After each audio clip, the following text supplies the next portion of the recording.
वान इस कार्यक्रम में आप सभी का हार्दिक स्वागत है।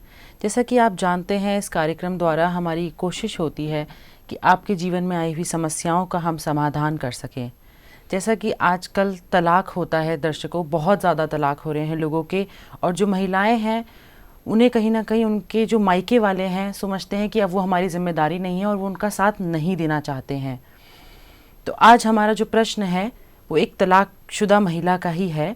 तो आज हमारे प्रश्नों का उत्तर देने के लिए हमारे स्टूडियो में राजयोगिनी ब्रह्मा कुमारी लीना दीदी उपस्थित है। लीना दीदी, आपका हार्दिक स्वागत है। दीदी, आज का जो हमारा पहला प्रश्न है वह एक महिला का है। वो कहती हैं कि उनका तलाक हो चुका है, उनके पति से उनको कोई बच्चा ना होने के कारण वह उन्हें बहुत टॉर्चर करते थे। एट लास्ट उन्होंने उनको छोड़ ही दिया। अब वो अपनी घर मायके आ चुकी हैं। उनका भाई उन्हें काफ़ी खरी खोटी सुनाता है और उनकी माँ चाहती हैं कि उनका दूसरा विवाह हो जाए, पर वो दूसरी शादी नहीं करना चाहती हैं। इन सब परेशानियों की वजह से अब वो बहुत डिप्रेशन में आ चुकी हैं। वो इनसे कैसे बाहर निकलें, वो ये पूछती हैं आपसे।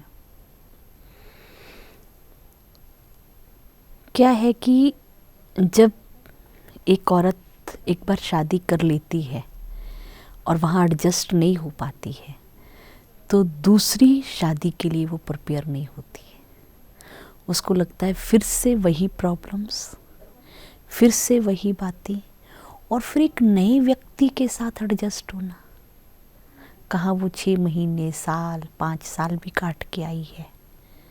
पहले तो उसने वहाँ टॉलरेट किया, फिर दूसरी जगह टॉलरेट करे, तो उसके अंदर की एक सहन शक्ति जवाब दे चुकी है। इसलिए वो दूसरी शादी के लिए प्रिपेयर नहीं है। तो हाँ, रही बात उसके परिवार की, जो भाई उसको टॉर्चर करता है, तो अब उसमें उस लड़की का भी क्या दोष है? वो तो अपनी तरफ से ऐसा नहीं चाहती थी ना कि वो अब नए घर में गई है तो उसकी फैमिली सेट ना हो। ये तो भाई को भी समझना चाहिए कि वो मजबूरी में है। लेकिन असल में उसको ये लग रहा है कि कन्या एक बोझ हो गई है, हम सारी ज़िंदगी इसकी जवाबदारी कब तक उठाएंगे, तो इसकी जवाबदारी हम निपट जाए हमारे सिर से। तो इसलिए वो शुभ सोच के कि इसका एक परिवार रच जाए, ये उसमें बिजी हो जाए, तो इसीलिए वो उसकी दूसरी शादी करना चाहते हैं। इसमें यहाँ पे जहाँ तक मैं समझती हूँ, लड़की को खुद अपने आप में डिसीज़न लेना होगा कि मुझे क्या करना है। अगर वो नई शादी के लिए प्रिपेयर नहीं है तो हाँ, अपने आप को एक नए तरीके से बिज़ी कर सकती है ना, जॉब करके या कुछ, मतलब किसी भी रीति से, चाहे वो टीचिंग लाइन में चली जाए, चाहे वो स्टडी और करके जॉब कर ले, कहीं भी अपने आप को अंगेज कर ले, बिज़ी कर ले, और परिवार को ये बात वो सिद्ध कर दे कि मैं आप पे डिपेंड नहीं हूँ। दीदी, जैसे अभी वो उन्होंने कहा कि उनकी फैमिली सपोर्टिव नहीं हो रही है, उनके मायके वाले सपोर्टिव नहीं हो रहे हैं, भाई सुनाता है और माँ दूसरी शादी इसीलिए करना चाह रही हूँ क्योंकि वो उनके फाइनेंशियली नहीं उनको बेयर करना चाह रहे होंगे। तो ऐसे में वो एजुकेशन तो कर ही नहीं सकती हैं। हाँ, लेकिन उसके बिना एजुकेशन के भी बहुत कुछ है, जैसे सिलाई है, ये कर सके वो अपने आप को स्टैंड कर सकती है। या और आजकल तो गवर्नमेंट भी बहुत सारी ऐसी हेल्प देती है, खास करके लेडीज़ को बहुत सारी देती है, जिससे वो लोन लेके कुछ ना कुछ अपना बिजनेस या कुछ शुरू करके वो सेल्फ डिपेंड हो सकती है। वो अपने पेरेंट्स को ये बात सिद्ध करनी उसको पड़ेगी ना कि मैं अपने आप को अपने पैरों पे खड़ा करके अपनी ज़िंदगी जीना चाहती हूँ। थोड़ा सा उनको कन्विंस करना पड़ेगा। हाँ, अगर वो घर में रहेगी, और दूसरा हो सकता है कई बारी घर में रहते रहते लाइफ जो है वो घरेलू सी होके घर में बहुत ज़्यादा इंटरफेयर करने लगती है। मान लो वो भाभी के साथ या कुछ इस तरह का मिसबिहेव हो रहा है या आपस में विचारों का क्लैश हो रहा है, तो इसलिए भी भाई इरिटेट हो रहा होगा कि घर में वो अपनी आदतों के कारण झगड़े की वजह बन रही है। तो उसको ये बात समझ लेनी चाहिए कि मुझे घर में बहुत इन्वॉल्व होने की ज़रूरत नहीं है। अगर मैं ससुराल में होती तो क्या मैं इतना इन्वॉल्व होती? उनकी अपनी लाइफ है, उनके परिवार की, उनके भाई की, मम्मी की, वो उनकी लाइफ में इंटरफेयर ना करे। बल्कि और ही कॉपरेट करे उनको, क्योंकि वो भी तो उसको कॉपरेट कर रहे हैं ना। वो उनसे मत एक्सपेक्ट करे कि मैं तो पहले ही उस घर से भी छूट गई हूँ। असल में वो खुद भी बेचारी बहुत डिप्रेशन में है, उसका भी दोष नहीं है कि उसने इतनी लाइफ उसने टॉलरेट किया है, और उसके साथ ये ट्रेजेडी जो उसने सोची भी नहीं थी हो जाएगी, और इतनी बड़ी घटना उसके साथ घट गई है। तो वो चाहती है कि सब लोग जो है मुझे स्नेह दें, पर स्नेह देने की सिचुएशंस में उसका परिवार नहीं है, उनको वो बंधन लग रहा है, बोझ लग रहा है। तो उसके लिए उसको अपने आप को थोड़ा सा मन को समझाना पड़ेगा, उसको अपने परिवार में बहुत कोऑपरेटिव होके बहुत प्यार से रहना होगा। और इसमें हम एक और राय देंगे, अगर ब्रह्मा कुमारी इसमें जाके वो मेडिटेशन कोर्स करे तो इस डिप्रेशन से बाहर आ सकते हैं, उसको एक नया रास्ता मिल सकता है जी। नए रास्ते में वो ये कर सकती है कि भले वो कोई सर्विस करे या कुछ अपना बिजनेस करे, कैसे भी करे, लेकिन थोड़ा टाइम वो परमात्मा की सेवाओं में भी दे सकती है, इस विद्यालय की सेवाओं में दे सकती है, जिससे वो बिजी हो जाएगी और वो अपने आप को खुश रखेगी, तो परिवार उसकी बात मान सकता है। तो दीदी, जैसे इसके पति ने इसके साथ किया कि बच्चा ना होने की वजह से इसे टॉर्चर किया और लास्ट में छोड़ दिया, उनके परिवार के लिए आप क्या मैसेज देंगे? क्या उन्होंने ये सही किया? नहीं, ऐसा नहीं करना चाहिए, क्योंकि क्या पता है कि लड़की की वजह से बच्चा नहीं हुआ या पति की वजह से नहीं हुआ, दोनों में से कहाँ फॉल्ट है। और फिर लोगों के मन में एक बनी गया हुआ है ना कि बच्चा नहीं है तो शायद बस दूसरा और करके हम बच्चा कर लें, घर का एक कुल का दीपक जगना चाहिए। लेकिन एक कुल का दीपक जगाने के लिए किसी के कुल का दिया बुझा देना, क्या ये राइट है? उसकी लड़की की बद्दुआएं क्या उनकी लाइफ को खुश रहने देंगी? बिल्कुल नहीं। तो इसीलिए किसी से बद्दुआएं भी क्यों ली। लेकिन आजकल ये लोगों का एक ट्रेंड ही हो गया हुआ है कि बस अगर नहीं उनके मनपसंद ये सब नहीं हुआ, लड़की हुई तो भी छोड़ देते हैं, ये तो बच्चा ही नहीं हुआ। लेकिन हमने बहुत सारे ऐसे देखे हैं, अगर हस्बैंड वाइफ दोनों का आपस में अच्छा कम्युनिकेशन है तो दोनों जो हैं, बच्चा नहीं हुआ तो क्या है, अडॉप्ट भी तो कर सकते थे ना। कर सकते थे। हाँ, और अगर नहीं भी है तो उसके बिना भी तो जीवन है, उसके बिना भी जीवन है, बिल्कुल है। ये तो नहीं है कि बच्चा ही सब कुछ जीवन है, ये तो एक बिजी होने का तरीका है, फैमिली के बाद अपनी फैमिली को बढ़ाने का तरीका है कि चलो हमारे कुल का एक नया चिराग आएगा, है ना, उसमें बिजी हो गए। अगर नहीं है तो कोई बात नहीं, ये भी हमारे कोई कर्मों का हिसाब किताब है जिसके कारण घर में औलाद नहीं हुई है। तो हम उस सच्चाई को स्वीकार करके अपनी फैमिली को कैसे भी सेटल कर सकते हैं, लेकिन किसी के साथ इस तरह करना ऐसा तो ठीक नहीं है, बिल्कुल ठीक नहीं है। तो जो इनके पति हैं जिन्होंने इनको छोड़ा, अब वो ज़रूर कोई दूसरी शादी भी करेंगे, किसी और की भी ज़िंदगी ख़राब करेंगे, क्योंकि अगर वो अच्छे होते तो वो पहले का दिल नहीं दुखाते। तो ऐसे में जो हमारे समाज में वो धोखा दे के ही शादी करेंगे, ऐसे कैसे ज़िंदगी रोके? मतलब लड़कियों की ज़िंदगी जो बर्बाद हो रही है उसे हम रोकने के लिए क्या कर सकते हैं दीदी?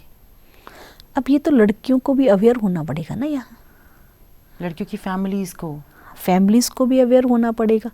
फैमिलीज़ तो चलो एक जगह ये होता है कि उनको लगता है हमारी बच्ची ने तो कहीं जाना ही है, क्योंकि कहीं ना कहीं अक्सर वहीं ऐसी दोबारा शादियां होती हैं जहाँ उनका भी डिस्प्यूटेड केस पड़ा होता है। अच्छा।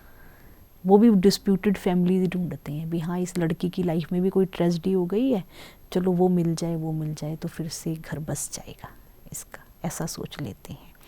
तो लेकिन यहाँ पे पेरेंट्स तो उधर भी चाहेंगे ना जहाँ वो लड़की है भी, हाँ चलो इसका नया घर बस जाए, पर यहाँ लड़कियों को खुद भी समझना पड़ेगा ना, उनको खुद स्टैंड लेना पड़ेगा कि नहीं, है ना, उसको अगर इसने पहले वाली से नहीं एडजस्ट किया तो मेरे को कैसे सुखी रख सकता है। ये आजकल दुनिया में कहीं ना कहीं किसी ना किसी रूप से भ्रष्टाचार फैलता ही जा रहा है। इस भ्रष्टाचार को खत्म करने की शुरुआत हमें खुद से करनी पड़ेगी। पूरा समाज का हर व्यक्ति दुनिया में भ्रष्टाचार फैलाने का जिम्मेवार है। अगर वो ये समझ ले कि कोई भ्रष्टाचारी काम छोड़े या ना छोड़े, पर मैं अपनी तरफ से कुछ ऐसा नहीं करूँगा जिससे मैं समाज को या लोगों को गलत देन दूँ, तो मैं समझती हूँ एक दिन ऐसा आएगा कि दुनिया से भ्रष्टाचार खत्म हो जाएगा। जैसे इस ब्रह्मा कुमारी विद्यालय में ऐसी स्पिरिचुअल ट्रेनिंग्स दी जाती हैं कि ना दुख दो ना दुख लो, सुख दो सुख लो। पर ये कब होगा? जब हम उल्टे काम करने छोड़ेंगे। और उल्टे काम करने छोड़ने के लिए हमें अपने आप को चेंज करना पड़ेगा, अपनी सोच को, अपने नज़रिए को बदलना पड़ेगा, अपनी खराब आदतों को महसूस करके छोड़ना पड़ेगा। उसके लिए हमें खुद की विचारधारा को श्रेष्ठ बनाना पड़ेगा। जैसे संस्था के फाउंडर ने किया, उन्होंने ये काम किया कि उन्होंने अपने लाइफस्टाइल को चेंज किया, अपने लाइफस्टाइल को महान बनाया। और उनके मन में एक बात ये बैठ गई थी कि जो कर्म मैं करूँगा मुझे देख के और करेंगे। हमेशा उन्होंने श्रेष्ठ कर्म करने शुरू किए, यहाँ तक कि वो किसी को अपशब्द भी नहीं बोला, कभी किसी को दुख भी नहीं दिया। ये भी तो भ्रष्टाचार है ना। तो अगर हर इंसान इस तरह अपनी विचारधारा को श्रेष्ठ बना ले तो एक टाइम ऐसा आएगा कि दुनिया में इस तरह का भ्रष्टाचार खत्म हो जाएगा। तो दीदी, जैसे कि आपने बताया कि हमें अवेयर होने की ज़रूरत है, बट जो लड़कियां हैं उनके अंदर ये अवेयरनेस लाई कैसे जाए? कौन लाएगा ये अवेयरनेस? एक चीज़ तो आजकल एजुकेशन इतनी एडवांस है कि लड़कियों में नेचुरल अवेयरनेस आ रही है, जो हम समझ रहे हैं। अक्सर हमारे कांटेक्ट में बहुत सारी आती हैं लड़कियां, तो वो कहती हैं कि शादी का तो बाद में सोचेंगे, पहले हम कहीं ना कहीं सेटल तो हो जाएं, आगे से आ रहा है। कुछ गवर्नमेंट भी ये काम कर रही है, वो भी अवेयर कर रही है। लड़कियों के ऊपर थोड़ा सा भी कुछ होता है ऊपर नीचे तो गवर्नमेंट बहुत सपोर्ट कर रही है उनको, और गवर्नमेंट उनके लिए अच्छी अच्छी अपॉर्चुनिटीज़ कुछ ना कुछ ऐसे प्लान करती रहती है जिससे वो जो लड़कियां हैं, चाहे वो विधवा हैं, चाहे वो डाइवोर्स केस हैं, या उनकी कोई किसी रूप से उसके जीवन में कोई फॉल्ट है, तो गवर्नमेंट उसको किसी ना किसी रूप से मदद कर रही है। तो अगर हम गवर्नमेंट की स्कीम्स को भी समझते रहें तो उस हिसाब से भी लड़कियां जो है जागरूक हो सकती हैं। लेकिन उन्हें अपने विचारों को थोड़ा बोल्ड करना होगा, क्योंकि लड़कियों के मन में एक बात तो बचपन में ही बिठा दी जाती है कि तुम लड़की हो, तुम लड़का नहीं हो, इसलिए तुम ऐसा नहीं कर सकती। तो उसके मन में ये घुट घुट के बैठ गया हुआ है ना, मैं लड़की हूँ, मैं लड़की हूँ, मैं लड़कों जैसी थोड़ी हो सकती हूँ। इसीलिए वो बार बार सोचने के कारण वैसी हो गई है। और दूसरा, लड़की को ऐसा लगने लग गया है कि अगर मैंने शादी नहीं की तो मेरी लाइफ इनसिक्योर है, इसीलिए मुझे कहीं तो समाज में रहना है तो शादी करना ज़रूरी है। इसीलिए वो अपनी विचारों को, समझ लो कि उसने अपनी अंदर की बोल्डनेस को ख़त्म कर दिया हुआ है। तो इसके कारण वो कहीं ना कहीं सहारा ढूंढती है। लेकिन अगर वो अपने अंदर के टैलेंट्स को बढ़ाए, अपनी अच्छाइयों को बढ़ाए, अपने गुणों को जागृत करे, तो समाज में एक अच्छा रुतबा लड़कियां पा भी रही हैं और पाएंगी भी आगे। बहुत सारी ऐसी लड़कियां हैं जिनने बहुत महान काम कर लिए हुए हैं, वो सेल्फ डिपेंडेंट हो चुकी हैं।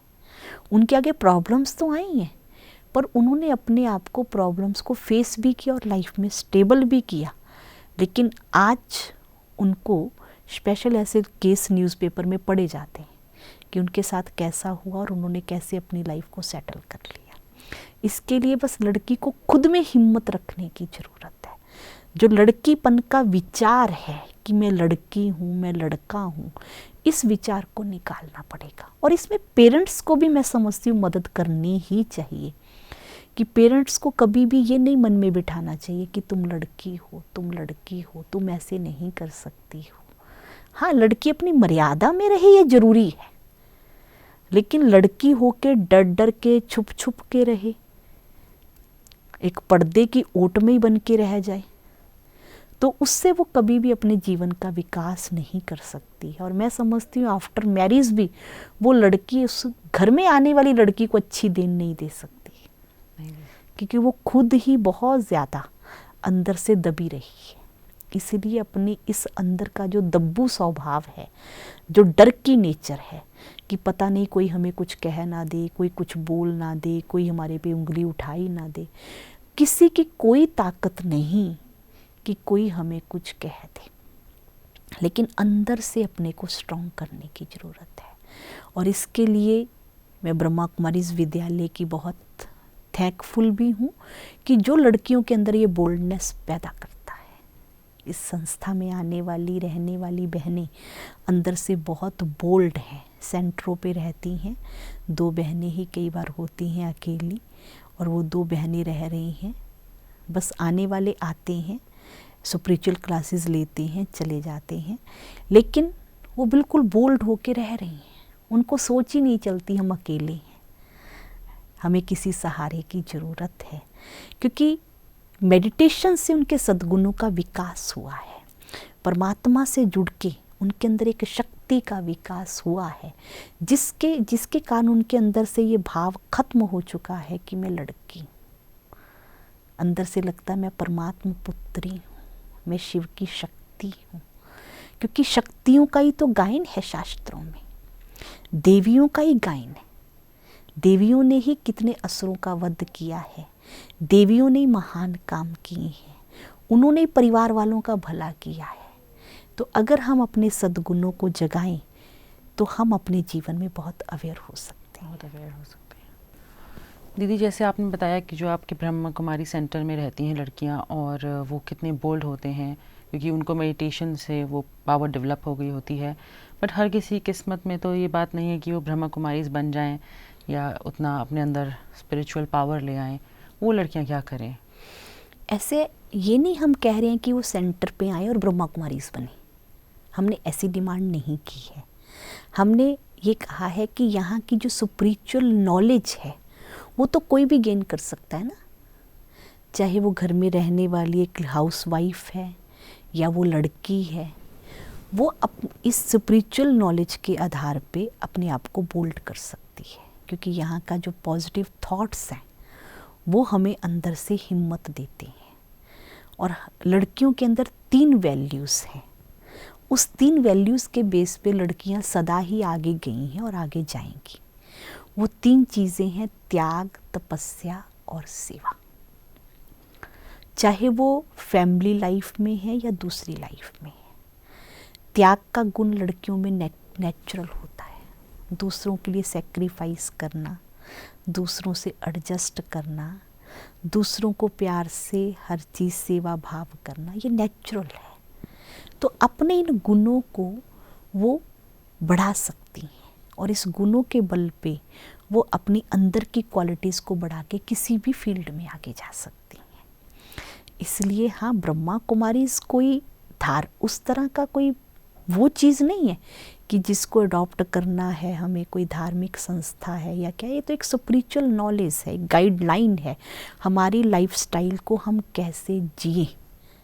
ब्रह्मा कुमारीज़ कोई वो चीज़ नहीं है कि हाँ कोई धर्म हो गया है, इस धर्म को हमने अपनाना ही है तभी हम ऐसा होगा। बल्कि इतना सुंदर लाइफस्टाइल है कि आप हमारे पास आने वाले कॉलेज के स्टूडेंट्स हैं, वो खुद भी बहुत बोल्ड फील करती हैं। मुझे भी याद है जब मैं कॉलेज में थी, तो जैसे ही मैंने इस विद्यालय को ज्वाइन किया, सिर्फ मैं घर से 1 घंटा ही आती थी स्पिरिचुअल क्लासेस लेने। ब्रह्मा कुमारीज़ तो उसके कई साल बाद बनी मैं, तो आती थी और लेकिन उसमें मैं अपने आप में बहुत चेंज महसूस करती थी। और मेरे अंदर से ये डर निकल गया था कि ये लड़के जा रहे हैं, ये ऐसे हो रहा है। एक अंदर बोल्डनेस आ जाती है, इतना पॉजिटिव एटीट्यूड अंदर हो जाता है। इसलिए हमने ब्रह्मा कुमारीज़ की बात कही है। तो बाकी जो है वो दूसरे रूप से भी हम अपने आप को बोल्ड कर सकते हैं। बहुत कुछ दुनिया में ऐसे टैलेंट हैं, अगर लड़कियां उस फील्ड में आगे निकलती हैं तो अपने आप को बोल्ड करके चल सकती हैं। गेम्स में चली जाती हैं और कई चीज़ों में चली जाती हैं तो आगे बढ़ रही हैं। बहुत लड़कियां आगे बढ़ रही हैं। कितने गवर्नमेंट के या कोई पायलट बन गई है, कोई आर्मी में जा रही है, कभी सोचा ही नहीं होगा कि लड़कियां भी बंदूक उठाएंगी। हाँ, जो लड़कियों के अंदर एक डर का संस्कार है, एक भय का संस्कार है, उसको निकालना होगा, उनको खुद को निकालना होगा। दीदी, जैसे कि आजकल जो हमारा इंडियन सोसाइटी है, जैसा पुराना कल्चर था, कहीं वो आज भी कैरी फॉरवर्ड हुआ है कि लड़कियों को बताते भी नहीं हैं कि किससे शादी होनी है, अचानक से बोलते हैं बस तुम्हारा रिश्ता देखा है, ये लड़का है, और शादी कर देते हैं। वहाँ पे वो कुछ मेंटली प्रिपेयर्ड नहीं है, कुछ नहीं है, अपने पैरों पे खड़ी नहीं है, एकदम से उसकी शादी भी कर दी, और अगर वो शादी बिगड़ जाए तो उसके लिए संभालना बहुत मुश्किल हो जाता है। तो इसमें गलती किसकी है? पेरेंट्स की, सोसाइटी की?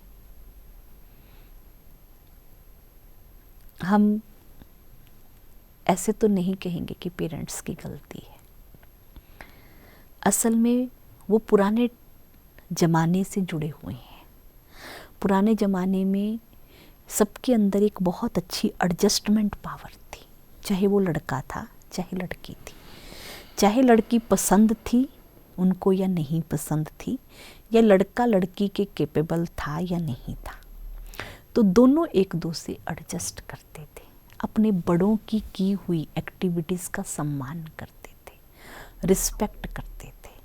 तो उसी भाव से वो चीज़ें अभी तक भी समाज में पनप रही हैं, जहाँ बैकवर्ड्स एरिया है कि लड़की को बिना बताए ही उसका रिश्ता तय कर दिया जाता है। कई बार तो वो अंदर से प्रिपेयर ही नहीं होती, अभी पड़ी रही होती है, उसने सोचा भी नहीं होता, या उसके अपने भी सपने होते हैं, तो उसमें पेरेंट्स अचानक ही उसके सामने ऐसी सिचुएशंस आ जाती हैं कि उसको वो चीज़ स्वीकार करनी पड़ती है। पर अब लड़की इसका विरोध भी कैसे कर सकती है? या तो उसके सामने कोई रास्ता हो जिससे वो निकले, क्योंकि उसके सामने और कोई रास्ता ही नहीं उसको नज़र आता है। उसको लगता है चलो मैंने जाना ही है एक जगह, तो जहाँ पेरेंट्स ने कर दिया ठीक है। अब ये तो पेरेंट्स को थोड़ा सा आजकल समझना पड़ेगा यहाँ पे कि बच्चों को समझें कि पहले तो देखें कि मेरी लड़की सेल्फ डिपेंड है, कोशिश करें कि बच्ची को कुछ ना कुछ ऐसे टैलेंट दें कि वो सेल्फ डिपेंड हो जाए, क्योंकि आजकल समय की डिमांड है, ये समय की रिक्वायरमेंट है कि लड़की के साथ कभी भी ऊपर नीचे कुछ हो सकता है। अगर कम से कम वो सेल्फ डिपेंडेंट है तो अपनी लाइफ को होल लाइफ बहुत अच्छा जी सकती है। दूसरा है, पेरेंट्स को थोड़ा सा हमेशा बच्चों से एक अच्छा सा कम्युनिकेशन बनाना ही चाहिए। उन पे हर अपनी बात थोप नहीं देनी चाहिए। जो पुराने ज़माने में हमारे दादे परदादों ने किया वही हम कर दें, तो उससे फिर लड़की को अगले घर जाके एडजस्ट होना बहुत मुश्किल हो जाता है, क्योंकि आजकल हर व्यक्ति दोहरा चेहरा अपना कर बैठा हुआ है, दिखने में कुछ और है, अंदर से कुछ और है। तो समाज को समझ पाना, जिस घर में रिश्ता हो रहा है वो घर अच्छा है या नहीं है, लड़का अच्छा है या नहीं है, ये समझ पाना सबके लिए बहुत मुश्किल हो गया है। इसलिए थोड़ा सा पेरेंट्स को भी समझदारी से ही काम लेना चाहिए। तो दीदी, जैसे आपने बोला कि इसमें पेरेंट्स को बहुत ज़्यादा आजकल सोच के चलना चाहिए कि लड़कियों के लिए अपने पैरों पे खड़ा होना बहुत ज़रूरी हो चुका है, ये आज के टाइम की रिक्वायरमेंट है, डिमांड है। अगर वो अपने पैरों पे खड़ी है तो आगे कोई भी सिचुएशन आएगी तो संभाल लेगी, अकेले भी फाइट कर लेगी। पर अगर आपने उसको बिना जाने, एकदम अनजाने में उसकी शादी कर दी, जहाँ वो कुछ भी प्रिपेयर्ड नहीं है, तो वो फंस जाएगी, और वो आपकी ज़िम्मेदारी है, तो आपको उसको संभालना चाहिए। तो दीदी, आपका हमारे इस प्रश्न का इतना उचित उत्तर देने के लिए बहुत बहुत धन्यवाद। दर्शकों, आपने सुना कि दीदी ने हमें आज के बताया कि तलाक क्यों होता है और हम उस चीज़ को कैसे रोक सकते हैं। ये जो भ्रष्टाचार हमारे समाज में फैल रहा है, इसे हम किस तरह से रोकें, और लड़कियों के साथ ये दुराचार होने से हमें रोकना ही चाहिए। तो आप सबको इन चीज़ों को मानना चाहिए, पेरेंट्स को समझना चाहिए, और लड़कियों के साथ अच्छा ही फैसला करना चाहिए। तो आज हम अपना कार्यक्रम यही समाप्त करते हैं। कल फिर मिलेंगे, तब तक के लिए धन्यवाद।